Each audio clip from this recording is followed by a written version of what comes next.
Hello, welcome to another episode of Full Circle with me, Onyx. And I kind of want to do a video on twin flames, soulmates, karmics. Apparently, there's a lot of bullshit. That's what I'm going to have to say. So, I have been doing research, doing a deep dive into twin flames because I believe I met my twin flame. And I didn't even know what a twin flame was before I met this person. And it was pretty much after we kind of went through a separation phase that a video came up on twin flames. And I watched it, and I had so many of the I'm going to call them symptoms, signs that I met a twin flame. Like one of them was they're from a different country, they speak a different language, uh, and I was like, whoa, that's pretty cool. And I felt like right when I met my twin flame, I was completely done with the idea of people and relationships, and I was just going to give myself to a higher power. I was kind of going through a heart uh, opening stage in my life. I was really getting into my meditation, and I felt like I was like channeling energy uh, from the spiritual realm into my heart chakra. And so I am familiar with New Age. I'm familiar with chakras. I'm familiar with the fifth dimension. And and so but I always stayed away from groups, and I'm going to call them modern myths or modern superstitions, because I'm pretty much devoted to source energy. Um, but I felt like one thing that's always defined me is I'm not a believer. I'm like reasonable and practical. And I think observation, awareness, and logic um, are very important things, whether you're going to be in whatever you're doing in life. I promote being sensible, uh, objective evidence, um, not just beliefs, not just faith, not, don't, you shouldn't have to change yourself or earn your way into heaven, you know? So, my background is my, my parents tried to bring us up in a religious environment. Back in the 70s, 80s, and 90s, there was nothing to do but be religious, or play sports, or work. So, limited choice option there. Um, I've always been spiritual, but not religious. I don't feel like by my nature, I'm not a follower. I'm more of an investigator, a seeker of truth, a seeker of something greater. I'm an explorer. And so, what seemed to happen is the more, there's groups out there. When I finally moved off the farm into the city, there were spiritual groups, and a lot of energies were happening in transformation, and I was trying to put it all together. I was like, why this spiritual acceleration? Like, I didn't have the vocabulary. I just knew I was on a wave of something great. I just knew my inner senses were turned up. I knew, there was more excitement in the air. And I'd be like, is it because I'm in this group? Is it because of these teachings? Is it because of this ritual? And I found out a lot of it had to do with just the alignment of the stars. So I took astrology and I learned about it, and I started paying attention. I'm like, oh, this ascension wave that happened in 2008 because of this alignment. Like, it started, wasn't exactly the answer, but it helped explain, it was part of the equation. So I think we find puzzle pieces, but we don't find all the pieces to fill out the image. And so, but what I noticed when I was in these like kind of spiritual groups that were something closer to the truth than religion is they had the habit of creating a new story, a new mythology. I was in this group and they're like, oh, time is speeding up. Oh, time is speeding up. And I'm like, why? How? Because we're awakening, because there's more energy, because there's 1001 souls and they're all indigos and we're raising consciousness, mass consciousness. And I was like, doesn't one person have that power? Like, the Buddha was the one, Jesus was the one, for an example, you know, just, these people in history, uh, they had the power to change the world. I would say Michael Jackson was the one, Prince was the one. So we're all the one. So people make statements, but do a little investigation. Reason it out for yourself. How is this true? You know? Like, some people are like, oh, Indian astrology is right and Western astrology is wrong. And I'm like, okay, let's use a little deduction. Not because we believe in it and put our identity with it. If you put your identity with the belief, you're now an ego. So you now are going to feel triggered when someone challenges your pet idea, your pet philosophy that you're using to uphold your sense of self. And so that's what religion does. It doesn't let you develop into a person. It hijacks your development and gives you beliefs and rules and a fiction story to follow, to identify with. And when you fuse your identity with this religious image, I would say then you're going to have problems, because reality is beyond the images. The images are only temporary. They serve you in the moment.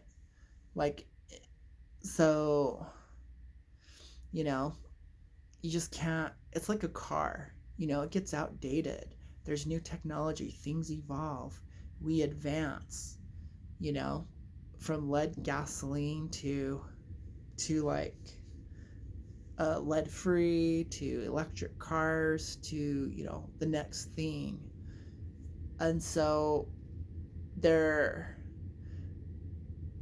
but I think logic and reason, aka scientific thinking, scientific deduction, has its place in spirituality.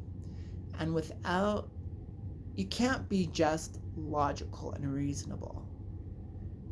You also have to be intuitive, hopeful, open-minded. You have to have faith and belief. That's part of it. But you just can't be all on one side or all on the other. And so I was watching a YouTube video, and someone's doing their laundry, and the spin cycle is really loud and crazy because the laundry machine is not stabilized. But anyways, so that's what the noise is. So I was watching a YouTube video and he talked about a really cool subject and he talked about half baked. And I never really understood what half baked was. But as he explained it, it makes sense. When something becomes totally left or totally right, it becomes half baked. And he used it like a pancake, for example. You flip it, you cook it on one side and then you flip it and you cook the other half. And when both sides are cooked, it's done. And so that would be an example of a completely baked idea. Something that has been turned over in your mind with different perspectives, with polarity, the opposite. Find the yes, find the no. Look at it. And it also needs to sit enough, there needs to be enough time on the skillet, or in the oven. It needs time to look at it from different angles and perspectives. So you have to reflect on these ideas that people are just singing praises to, whether it's a certain doctor or an herb or a workout routine or a lifestyle or prayer. We feel it sounds true and we jump aboard their little boat, and come to find out, most people don't know where they're going. Most leaders don't know where they're going. And so there's a lot of half-baked stuff going on in the New Age world because they're not being challenged. People, self-proclaimed psychics and mediums, aren't being challenged. They might be really good at, they love attention and they love to talk, so they might be really good at debate. So in the moment, they might win the argument, but when you really sit down and think about it, it's stupid. So what I've noticed with a lot of people is they have circular thinking. And that, in my mind, is pretty common. So it's like, maybe like the law of attraction. It's pretty circular in thought. So it's a closed system. It's not an open system. So I find these gurus of religions, these gurus of manifestation, they're channeling an entity that you don't know. So you're automatically lower than they are and excluded. So you kind of get put lower on the totem pole. You're not recognized. So if you're not speaking their language, you're eliminated because they're not up for the challenge. I feel like two different languages can have compatibility and communicate with each other, So there's no real, so opposition isn't exactly there, but I feel like together, we can get a better model of what's going on. So I've been watching 3 people who claim to be in twin flame unions, and all 3 of them are young couples, and all 3 of them are trying to sell a business. So there's a motive of selling what I now call truthisms. It's a truth that they believe in. They're kind of creating a religion called a business, but they say they're in service to you, service to the world. What service do you, finding love, and so I feel like that's half-baked. I'm challenging it. Your loving divine twin union at an average level isn't doing the world a favor. You could have been strangers, had a baby, that baby grows up to be a very influential person. So I'm not seeing the special difference. It's not materializing in evidence that you're improving the world, or you're a better person, or your relationship is better than a dysfunctional relationship.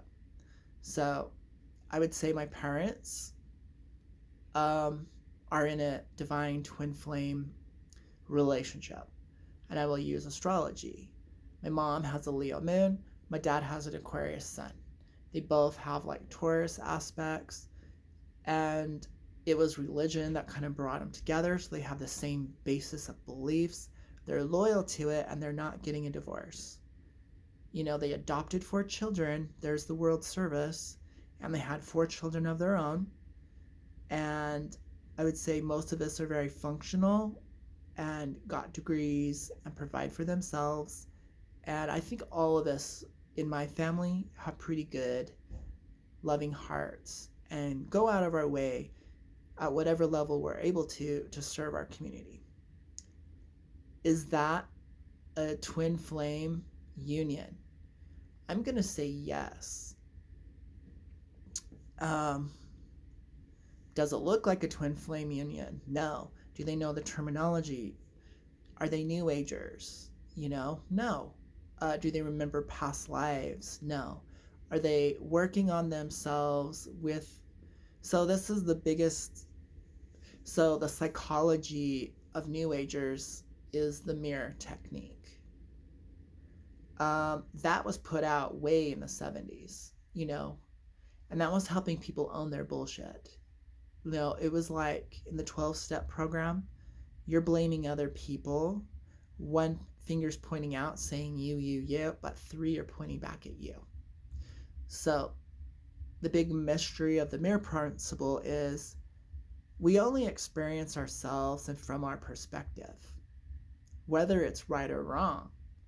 A lot of people fail to realize that. But what you see and your ability to perceive it, it's because, in a weird way, that's who you are. If you have the ability to sense evil and perceive evil, it's because, in a weird way, you have that potential. If you truly didn't have that potential, you wouldn't recognize it. And in quantum physics, it might not even exist. So, quantum physics, 5th dimensional reality, may or may not be what we think it is. It's still not a fully baked idea, but yet we run with it. So, religious science, New Age science, New Age metaphysics, sometimes will just start using scientific terminology and kind of like theories to then justify their half-baked ideas, like a lot of law of attraction stuff. And I am investigating, I've done another really big deep dive into law of attraction, and I really love what Neville Goddard puts out there. So I'm arguing both sides. I'm saying there's a lot of ideas that might sound intellectually sound, but actually don't produce the results in the real world, in your life right now. So some of these theories in law of attraction are not reasonable to me. So no matter how hard I believe, it seems to be a lot of work. I might as well just go work, save up my money, and buy the car, instead of just visualizing it. So just visualization alone. So I think every system has good things to offer, but when it becomes your main system to operate your whole life, that's where you run into problems. So a lot of people use 1 or 2 things like magic works, so everything is magical. Well, when I sit down and talk with one person what magic is, they go, oh yeah, it's changing your mind. That's all we can do is change our mind, which changes our perception, which changes the way we interact with life, which we get results that we want. When we become really good at it, it looks like a magical operation. So they go, yeah, I believe in magic. The other person goes, it's a miracle. Magic is something you can't explain, but goes through cosmic mechanical things, usually directed by God and your angels and your loved ones. And because I'm really a good person, even though I do a lot of stuff, I'm such a good person, I'm lucky. I'm blessed. And so we use these words, but we don't flush them out. We don't, um, they're not multi-dimensional words anymore. They're just surface words that cover a lot of territory and are kind of shallow. So someone is like, I'm going to fulfill my life purpose. My life purpose is to love and help the world be loving. I'm like, that's a very shallow statement. Flush it out more. Your love looks like what? Oh, I'm going to travel to a foreign country where there's disadvantaged orphans. Okay, that's a little deeper. There might be something there. And oh, you're going to finance your own way. And you're going to eat crappy food because that's all that's available there. So you're going to do some sacrifice. You're going to put in some sweat, some flesh. That, okay, is sounding like work. Love and, oh. And so there's some sacrifice and there's some work going on. Oh, and you're going to basically be there, work 4 days a week, 5 hours a day, 5 hour blocks, 4 days a week. You are definitely demonstrating your love in action. I approve. That vision is flushed out. Way to go. So, flush it out. So, love bombing is pretty popular. I have a friend, she says, I love you, and gives me a hug. That doesn't mean anything to me. Flush it out. Oh, you're actually going to listen to me when I'm having a bad day. You're actually going to sit down with me and strategize a winning plan because you're my best friend and I'm your best friend. So, you're going to maybe give me that hard talk. Onyx, you need to pay your taxes. Onyx, you need to work enough to pay for the things that you want. You're going to have to give me a reality check in these conversations. Well, that gets out of your comfort zone. Well, that's real love. Well, you're being authentic. Onyx, I love you. You're my best friend. But honestly, I can only handle you once a week for 2 hours at the most. It doesn't mean I don't love you. It doesn't mean you're not my best friend. It just means I have a life and I have so much going on. So let me be really honest with you. A powerful, honest conversation like that inspires me. It gets to my core. I know that I'm loved, but there's a truth, there's an authentic truth, and there's an expansion going on of awareness. She's cluing me into her own hardships, her own needs. So as a friend, I go, okay, let me dial it back. Let me respect you and your space, and let me realize I can't overlean on you. So my love now looks like me not overleaning, not overstepping my boundaries. Me learning boundaries is love. Me taking responsibility for myself is love. So this is a big conversation, but hopefully we're finding sobriety. Hopefully we're diminishing self-importance. It's not all about me. And it's not all about you. It's about both of us. And that was a lot to unpack. And it didn't take an angel. It didn't take more breath work. It didn't take looking in the mirror deeper and deeper into psychology of the mirroring. You could spend your whole life looking into the mirror through your relationships, going, whoa, this event is showing me where I'm at, or yeah, you can do that. And yes, that's kind of true. But do you really want your whole life to be a therapy session? I don't. I don't think God put me on the planet to be a human being and have a life of therapy, therapizing my friends, therapizing my twin flame, my soulmate, my lover, my partner, healing. I don't think I can heal my way to heaven. I don't think I can heal my way to a better job. Like, yes, that's part of it, but not all of it. So that's half baked. I can work my way, being not perfect, being human, which is not perfect, having problems, having ego issues, and maybe some personality dysfunction the whole way. And I go through my whole life, and some of these things don't get changed.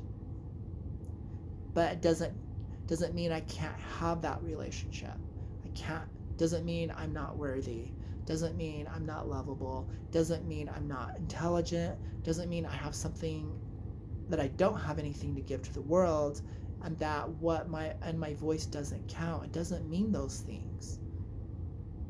So we can kind of create too much meaning and too much value, too much intensity in one lifetime, in one relationship.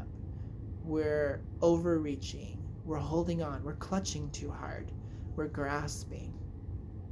So, New Agers need to apply some Eastern philosophy and thought, of, accepting your Dharma. Like, it was, if you can just sit back, detach, kind of in witness mode, and look at things with awareness, then you can start to see things. Not all things are for me. So so what I see is young people who want what they want, who can't handle a no. And the people in service will never tell you no. It's dishonest. No, you're not being psychic attacked. You're actually delusional. You're only delusional because you're not grounding. Okay, well, that doesn't pay the bills. No one is coming for a psychic reading because they're like, I need to believe that there's a bad person out there with powers more than me. I need a savior. I need an energy session. I need I need a goddess. I need so bring in a little logic, bring in a little reason, ground it into reality is what I'm saying. Wouldn't it be wonderful to know if we could just like equalize everyone? Your soulmate is not more important than you. Your twin flame is not more important to you. But guess what? He's also not more important or better than this other person over here who actually wants to date you. They're not telling you that. There is zero consequence if you do not date your soulmate or find your soulmate or your twin flame. And this is my personal theory. When you really get in touch with your own soul, everyone is your soulmate. When you realize everyone is your mirror, everyone is your twin flame. Are you really ready to play at that level? Everyone is your twin flame. Everyone is your soulmate. Everyone is your karmic. If you're learning lessons from someone, whether they're good or bad, and you learn from the bad, well, then that was good. It's all good. It's all divine. It's all blessed. So I would say transcend the narrative, this mythology. I call it a superstition, this New Age superstition. And you can create a divine union with actually what's available, with what is saying yes to you. I can't believe I've packed all this information into one little video. I'm like really proud of myself for really getting through a lot of that. So,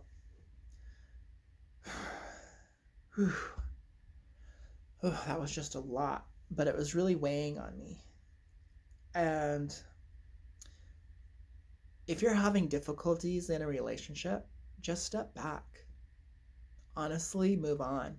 With that many people on the planet, it's a numbers game. the more you just, if someone is unsure about being in a relationship with you, that's a no. If someone isn't showing up in their life enough to also show up for you, that's a no. It's that basic. So I think it is complete black magic to hold on to someone else that belongs to someone else. If they're in another relationship and you're doing any type of visualization, any type of astral work to be with that person, if you're being hopeful that maybe they'll break up or in time you'll be together, that's black magic. So the road to hell is paved with good intentions. Just because you think you're coming from your heart, your actions are showing me otherwise. If you're really coming in your heart, like moving from your heart space, you accept and bless where they're at. You go, I want them to be happy. And if they're truly my twin flame, then I learn more lessons by them being somewhere else. The whole point of twin flames wasn't to come together. It was to have, there's so much life, so much happening. You made two of yourselves to go have two different adventures. They don't tell you that because, well, then why would you come to my workshop and pay me and go through my counseling sessions and get readings? Your twin flame is meant to go have other experiences. And you get the downloads, you get the insights. You work on yourself, they evolve. They work on themselves, you evolve. You get twice as much information. So you got 2 tickets. You went to the amusement park and said, I wish there was 2 of me to have more fun. Now I'll go explore this half and you go explore that half because we only got so much time. And the reality is you're one, and you're actually one with everyone. So that means welcome to humanity. Welcome to the collective. Now you find your real purpose in life. If we're all one, that means we all need to take personal responsibility of evolving. And everything that I do for myself, I do for the collective. I need to go out and have a lot of experiences. I need to uplift myself first and learn, and then through my being, uplift the world. Now I'm actually doing something worthwhile, you know? Because another house and another car and another meal out to eat really isn't serving the world, according to me. What I think really serves the world is self reflection, personal development, you know, like evolving.